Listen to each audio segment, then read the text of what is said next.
तो नमस्कार, रफ्तार मीडिया देखना शुरू कर चुके हैं आप। आपके साथ मैं हूं राहुल कुमार और बड़ी खबरों की शुरुआत हो चुकी है। बात छत्तीसगढ़ की करेंगे, पर छत्तीसगढ़ में इन दिनों उत्तर प्रदेश के मुख्यमंत्री योगी आदित्यनाथ की बात होने लगी है। बुलडोजर कार्रवाई कहीं ना कहीं देश भर में चर्चा का विषय बना रहा है।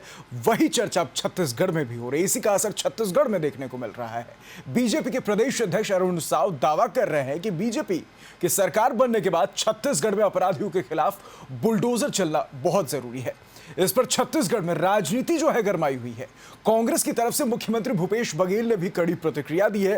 प्रदेश अध्यक्ष कह रहे हैं कि हमारी सरकार आई तो छत्तीसगढ़ में भी माफियाओं पर बुलडोजर चलेगा। बीजेपी के प्रदेश अध्यक्ष अरुण साव के बयान पर मुख्यमंत्री भूपेश बघेल ने तंज कसते हुए कहा कि उनको मौका ही नहीं मिलेगा।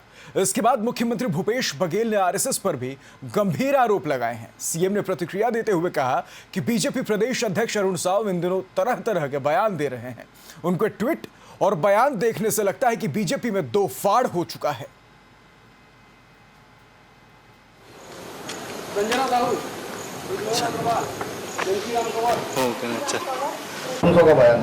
अरुण साव जी आजकल तरह तरह के बयान दे रहे हैं और उसके ट्वीट भी देखो, उसके बयान देखो, तो लगता ये है कि भारतीय जनता पार्टी में दो फाड़ हो चुका है।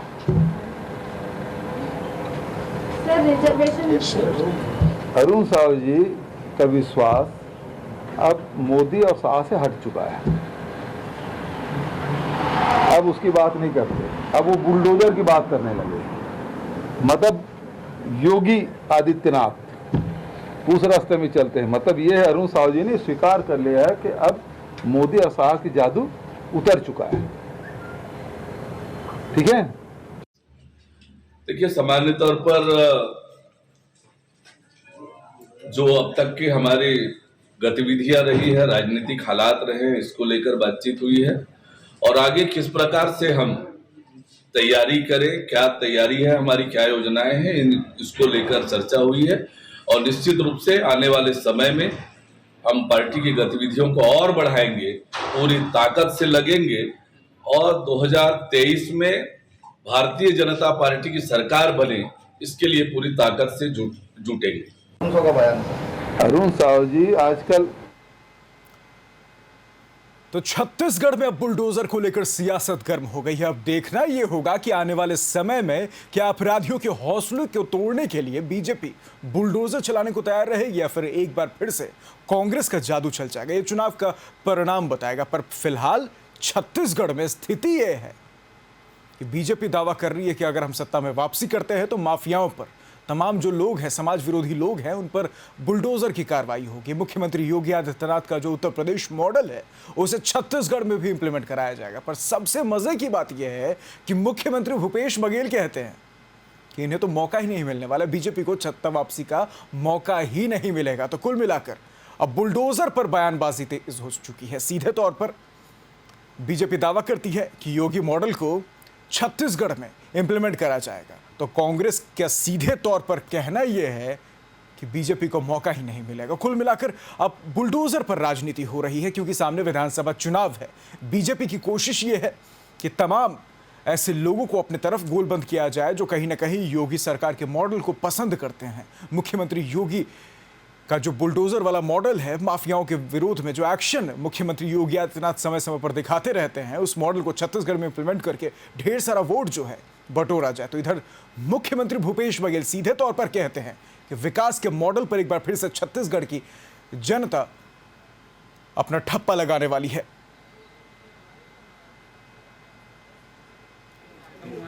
तो एक बार फिर से दिग्गज क्या कुछ कह रहे हैं, जरा फिर से सुन लीजिए।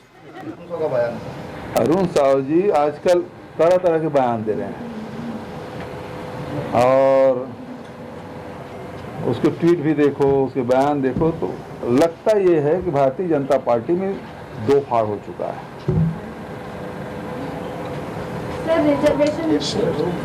अरुण साव जी का विश्वास अब मोदी और शाह से हट चुका है। अब उसकी बात नहीं करते, अब वो बुलडोजर की बात करने लगे। मतलब योगी आदित्यनाथ उस रास्ते में चलते हैं। मतलब ये है, अरुण साव जी ने स्वीकार कर लिया है कि अब मोदी और शाह की जादू उतर चुका है।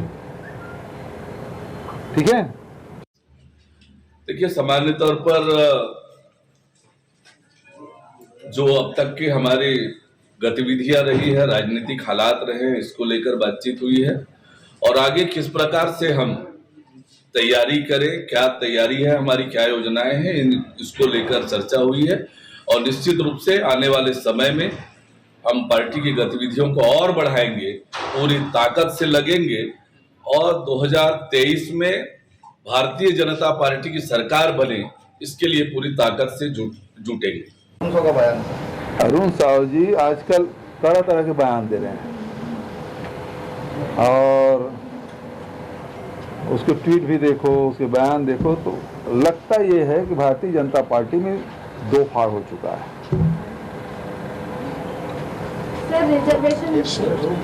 अरुण साहू जी का विश्वास अब मोदी और शाह से हट चुका है,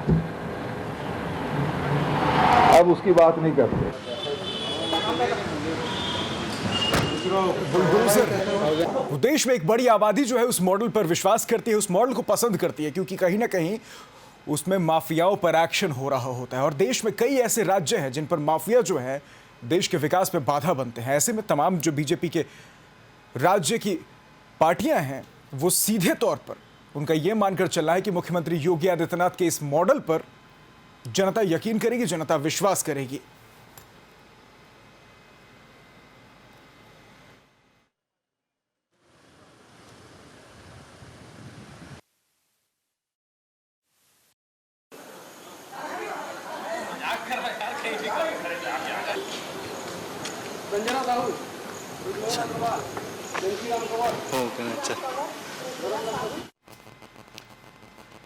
तो बात छत्तीसगढ़ की कर रहे थे और इस छत्तीसगढ़ में बात अब योगी मॉडल की होने लगी, उत्तर प्रदेश के मॉडल की होने लगी है।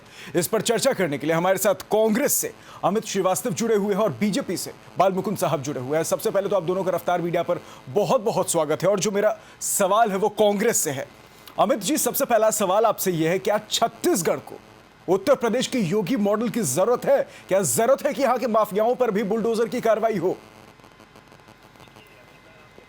छत्तीसगढ़ का अपना एक छत्तीसगढ़ मॉडल है जो पूरे देश में पसंद किया जा रहा है और बीजेपी की कई सरकारों ने उसे अपनाया भी है, जिसमें किसानों की कर्ज माफी है, जिसमें बिजली बिल हाफ है, जिसमें खुशहाली है और लगातार आप देखिए कि पिछले 4.5 सालों से जो हम काम कर रहे हैं और जनता का जो प्यार और आशीर्वाद जो हमें मिल रहा है, लगातार हम उपचुनाव भी हमने 5 के 5 उपचुनाव हम जीते, नगरीय निकाय में 10 के 10 महापौर हम जीते। तो ये छत्तीसगढ़ मॉडल चूंकि हम अच्छा काम कर रहे हैं इन 4.5 सालों में, राहुल जी, हम जनता के लिए टेस्टेड और ट्रस्टेड दोनों हो चुके हैं और आपको मैं बताऊं कि छत्तीसगढ़ अब तरक्की का गढ़ कहलाने लग गया है।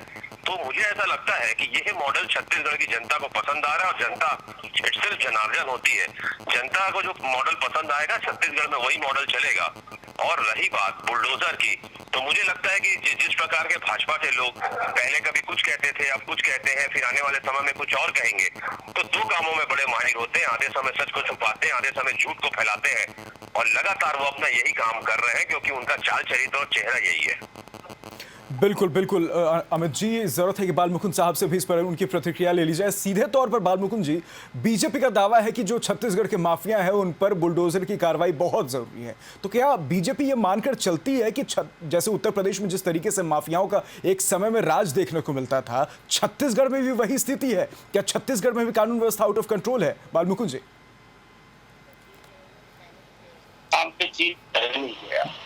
ये छत्तीसगढ़ पूरा कांग्रेस के राज में अपराधगढ़ बन गए हैं और अपराध का ग्राफ इतना ज्यादा बढ़ा है इनके कार्यकाल में जिसकी परिकल्पना नहीं की जा सकती। छत्तीसगढ़ में किसी भी हालत में छत्तीसगढ़ निर्माण के बाद कभी सुनने में नहीं आया कि छत्तीसगढ़ में कभी गैंग रेप होता है, कभी छत्तीसगढ़ में ये मतलब जिस तरह से अभी कुछ दिन पहले मतलब बेमेतरा जिला में एक साहू लड़के का जो हत्या की गई, टारगेट किलिंग हुआ है, ये छत्तीसगढ़ में कभी सुनने के नहीं आता था, परंतु ये कांग्रेस के राज में होता है, तो कांग्रेस के राज में हो सकता है। उसके बाद टारगेट किलिंग होने के बाद अभी तक से अपराधी को चेहरा भी नहीं दिखाया गया, फिर अपराधी कौन है, क्योंकि ये जो कांग्रेस की सरकार केवल वोट की ही राजनीति करना चाहती है। छत्तीसगढ़ में रहने वाले उन समाज जो कहना चाहिए। पिछड़े वर्ग के समाज के साथ जिस तरह से इस प्रदेश में घटनाएं हो रही है, निश्चित तौर से छत्तीसगढ़ के लिए अपराध गढ़ी कहा जा सकता है। और ये तय है कि छत्तीसगढ़ में सरकार बदलने के बाद, भारतीय जनता पार्टी की सरकार बनने के बाद अपराधी के ऊपर भयंकर कार्रवाई की जाएगी। और बुलडोजर जो उत्तर प्रदेश के सरकार के द्वारा माननीय मुख्यमंत्री योगी आदित्यनाथ के द्वारा अपराध को रोकने के लिए जिस तरह से प्रयास किया जा रहा है, तो वही मतलब प्रक्रिया भी छत्तीसगढ़ में चालू करके अपराध के ऊपर पूर्ण नियंत्रण किया जाएगा। और ये जो कांग्रेस कहती कि हमने बहुत बढ़िया काम किया, मैं कहना चाहता हूं इस कांग्रेसी लोगों को और इस प्रदेश के मुख्यमंत्री जी को भी, आखिर छत्तीसगढ़ में कौन सा इसमें अब इन 4.5 साल के कार्यकाल में कौन से विभाग में काम हुआ उसके बारे में भी आंकड़े प्रस्तुत करे। या छत्तीसगढ़ में 4.5 साल के कार्यकाल में 1% सिंचाई का रकबा नहीं बढ़ा।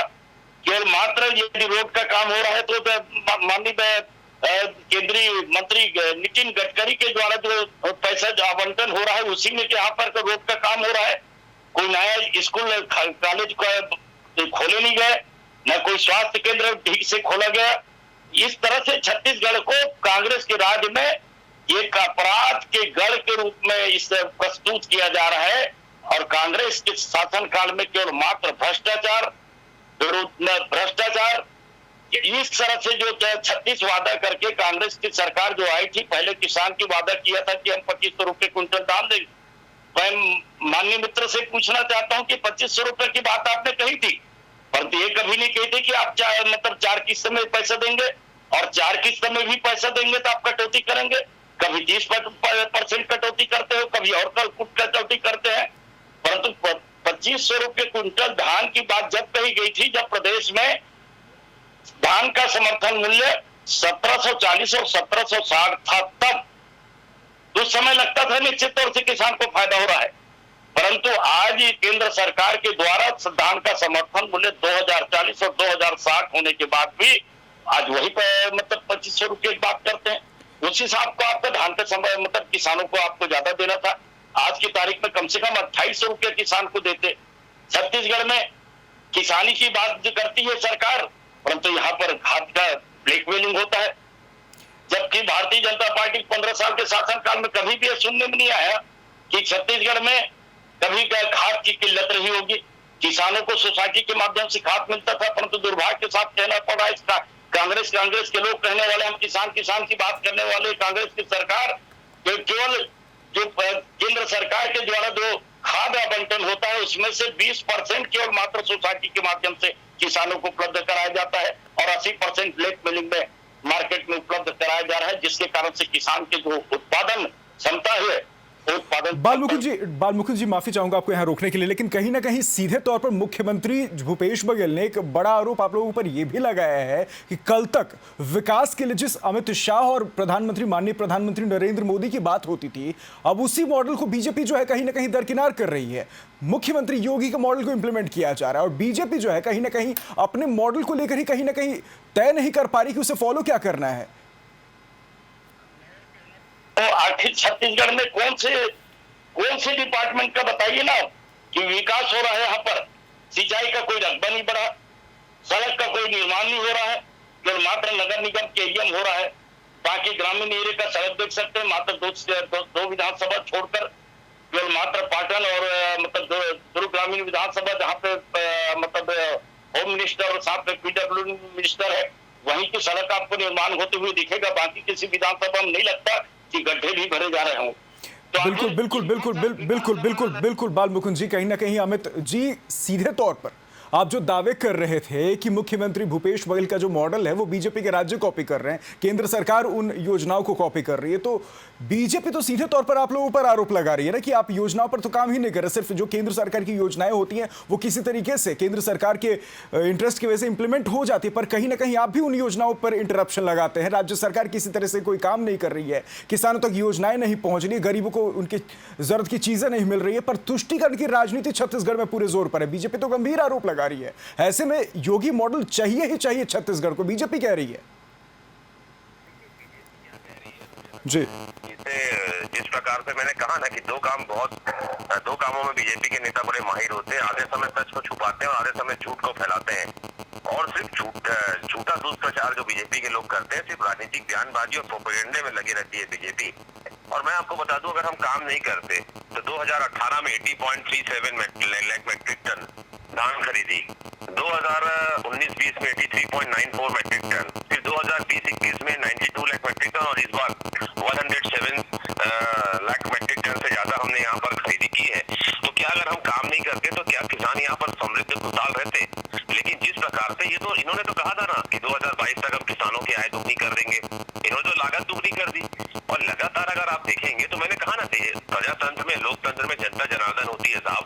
इन्होंने 15 साल लगातार जो काम नहीं किए, जनता ने इन्हें, इसीलिए तो नाराज, जनता इनसे नाराज थी। अमित जी आप जिस चीज की बात कर रहे हैं कि किसानों की आय दोगुनी करने का इन्होंने दावा किया था, वादा किया था, तो उसको लेकर तो कहीं ना कहीं किसान कानून इंप्लीमेंट करने की तो कोशिश केंद्र सरकार ने की ही, लेकिन तमाम जो लोग हैं उसके विरोध में आ गए। तो फिर आखिर केंद्र सरकार उस योजना को इंप्लीमेंट कैसे करे?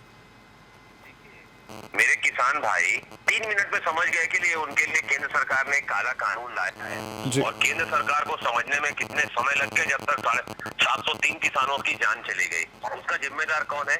और लगातार आप देखिए कि जब वो शुरू से कह रहे थे कि ये हमारे लिए ठीक नहीं है, ये कानून केंद्र सरकार ने अपने ये काला कानून अपने मित्रों को फायदा पहुंचाने के लिए लाया है। और उसके बाद उन्होंने जब क्या नहीं कहा मेरे किसान भाइयों को, उन्होंने क्या नहीं कहा। इसीलिए तो कहते ना, झूठ, फरेब और धोखा, यही तो है बीजेपी कार्य का लेखा जोखा। तो किसान भाई भी कहते हैं, कैसे करे भरोसा, तेरे तो स्वभाव में है धोखा। बिल्कुल अमित जी, तमाम जानकारी के लिए हमारे साथ जुड़ने के लिए शुक्रिया। बाल मुकुंद जी, हमारे साथ जुड़ने के लिए शुक्रिया। वक्त की कमी है तो इस पर फिलहाल चर्चा को यहीं रोकनी होगी, लेकिन कहीं ना कहीं सबसे बड़ी बात यह है कि छत्तीसगढ़ में एक और मॉडल की चर्चा हो रही है, उत्तर प्रदेश मॉडल की, योगी आदित्यनाथ मॉडल की चर्चा हो रही है। चर्चा क्यों हो रही है? क्योंकि लगातार बीजेपी जो आरोप लगा रही है कि भूपेश बघेल की जो सरकार है वो तुष्टीकरण की राजनीति कर रही है।